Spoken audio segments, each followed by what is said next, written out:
Rich people of Reddit who married someone significantly poorer. What surprised you about their previous way of life? Making financial decisions based around the 3-paycheck month. If you're paid every 2 weeks, most months you get 2 paychecks, and all of your monthly bills and budgeting is based on those 2 paychecks. But twice a year there are 3 paydays in a month, and that's when you can actually solve problems. That's when you can get the car registered, or fix the dryer, or get the cat spayed. The other 10 months you're doing maintenance and trying to scrape by. 3 paycheck months you can actually try to fix problems. I know this so well. Finally in a salaried position, but on a tipped income, those 3 paycheck months were a serious lifesaver. More of a funny incident, but I was the poor one. My husband, at the time still boyfriend, took me out to a very nice restaurant. Waiter asked if I want pepper on my Caesar salad that was just made tableside. I said sure, and he goes about it. Thing is, I didn't know you had to say stop. My husband slowly realizes this, but decides to see it play out. He did eventually say that I need to say stop. I just thought a Caesar had this way, as it was my first time even eating a salad that wasn't just iceberg and ranch dressing. It still tasted fine, just a little bit too much pepper, haha. Man, that's cute. When the family had people over for dinner, if they ended the prayer before the meal with FHB, Amen, it was a signal to let the children know that they don't have enough food for everyone, so take smaller servings and let the guests get a regular serving. FHB equals family, hold back. They were always generous to their friends and didn't let their lack of funds embarrass themselves when doing so. I grew up poor too, but we never had any guests round for dinner. FHB, my heart was just thinking the same thing. My family was considered antisocial. It wasn't because we didn't like socializing or going to events, it's because we couldn't afford to, and if mum and dad organized dinners they planned months beforehand, scraped every cent together to pay for it. My ex was stunned when I told her I've only ever had one birthday party, 21st, because mum and dad had no money. Honestly, food insecurity. When we were first married she would get visibly uneasy if the food in the house was running low. She never overate or anything, she was just always concerned about it. A lot of times when she was younger, she went hungry. On the humorous side though, she hates camping.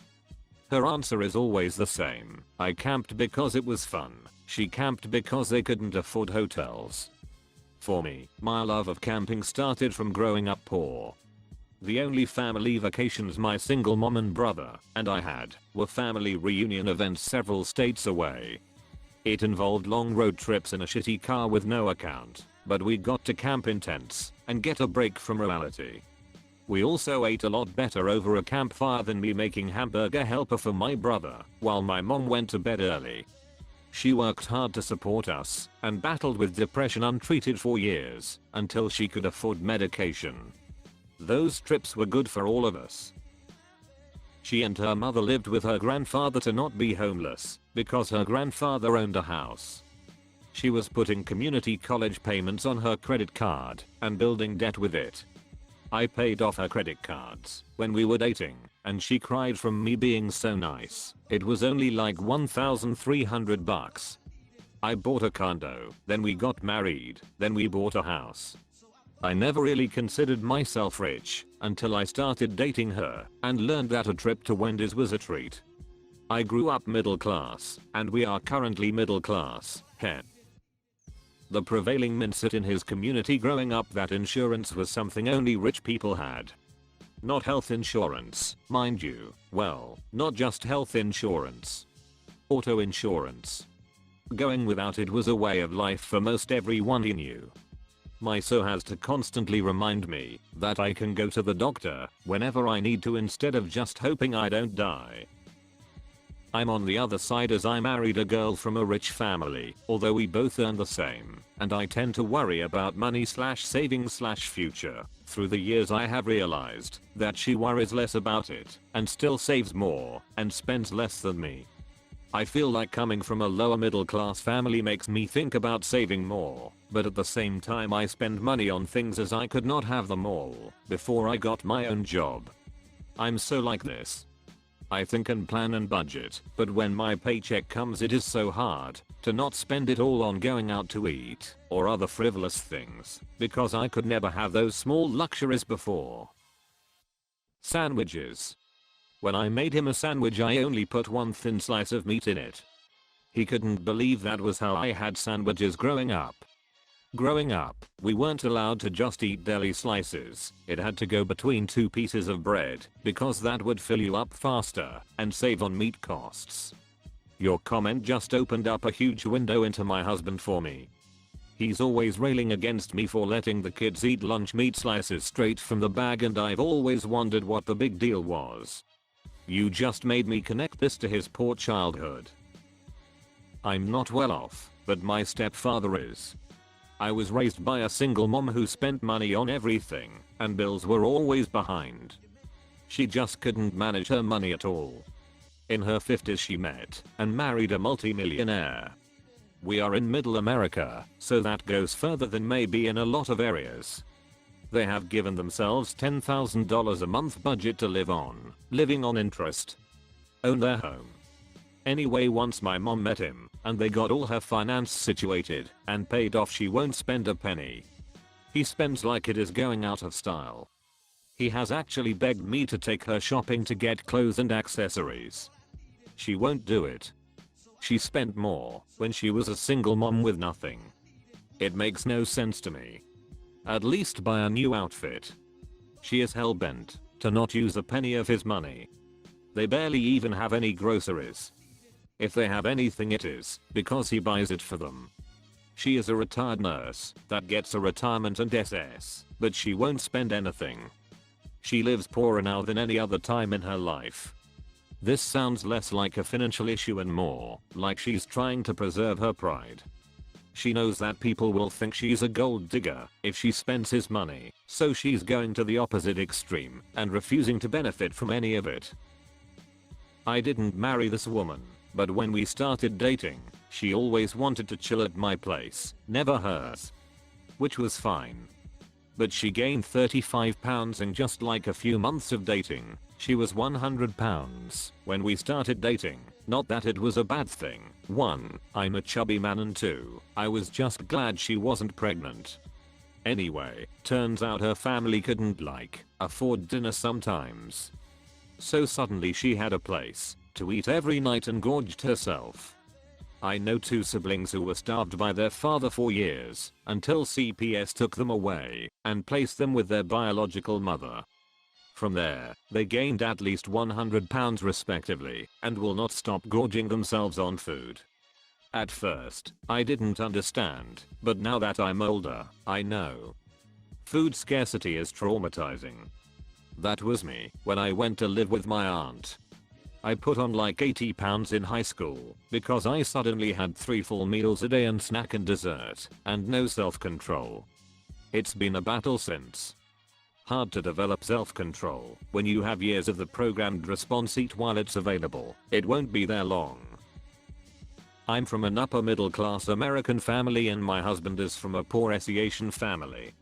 It is hard for me to wrap my head around how poor they really were when he was growing up.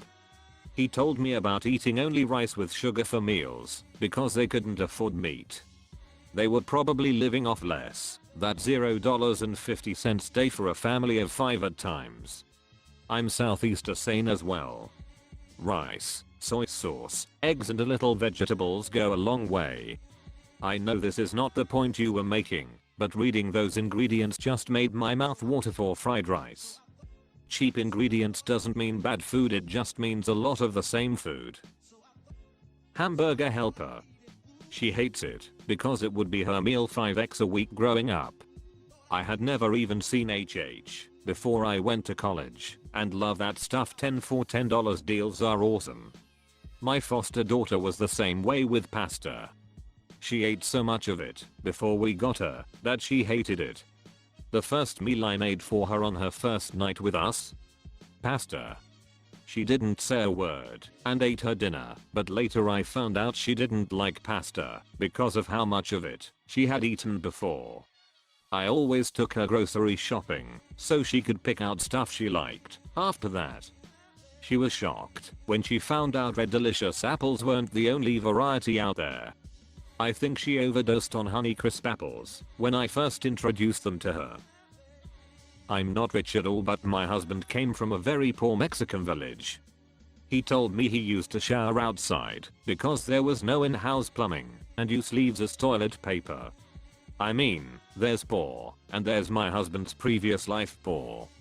He's been living in the US for 12 years now, but when we first met it was so interesting seeing life through his childlike eyes. Going to the cinema was a huge event for him. Heating food up in a microwave was a totally foreign concept. And staying at fancy hotels when we went on vacation was like whoa. I still see him surprised by things now and then, and it just reminds me how much I take my middle status class for granted.